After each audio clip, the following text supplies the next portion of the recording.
आता सिंह राशीसाठी गुरुच्या गोचरमुळे काय फरक पडतोय? सिंह राशीसाठी बघितलं ना तर तुम्ही जे ज्युपिटर जे आहेत ना, गुरु जे आहे ते 12व्या घरामध्ये आहे. 12वं घर जे आहे ना ते इन्व्हेस्टमेंटचं आहे. ठीक आहे, तर यांचा ना विपरीत राजयोग बनतो, कारण की 8व्या घराचा मालक आहे ना 12th हाऊस मध्ये बसलाय. तर हे वेट लॉस साठी ट्राय करत असतील तर त्यांचा वेट लॉस होऊ शकतं. बरेच लोक जे ऍक्च्युली काय होतं ना, जेव्हा आहे ना पहिल्या घरामध्ये ज्युपिटर येतो ना, जसं आता कर्क राशीवाले जे लोक आहेत त्यांचा वेट गेन होईल, कारण की ज्युपिटर पहिल्या घरामध्ये बसलाय. ठीक आहे, आणि आता मग वेट लूज करण्यासाठी, कारण की ज्युपिटर ना हेवी प्लॅनेट आहे, जेव्हा पहिल्या घराला आस्पेक्ट करतो किंवा ना दृष्टी देतो, नाही तर पहिल्या घरामध्ये बसतो ना त्यांचा वेट गेन होतो. बट आता त्यांना वेट लॉस करायचं असेल ना तर यांच्यासाठी चांगला टाइम पिरियड आहे सिंह राशीसाठी, ते करू शकतात. ठीक आहे, तर आणि यांचं पण कसं होईल, पहिले डाऊनफॉल होईल, सडन काहीतरी लॉस होईल त्यांचा आणि नंतर त्यांचा फायदा होईल. कारण की जेव्हा आपण ना 8व्या घराची कनेक्शन बनतं ना कोणत्या पण प्लॅनेटचं, तर पहिले यात नुकसान होतं, नंतर फायदा त्यांचा होतो. फायदा का होतो, कारण की बेनिफिट प्लॅनेट आहे, जिथे त्यांना ना चांगले रिझल्ट बघायला मिळते.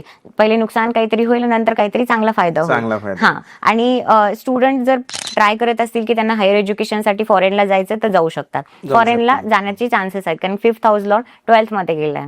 पूर्ण व्हिडिओ बघण्यासाठी YouTube वर जाऊन बँटर विथ चेतन सर्च करा.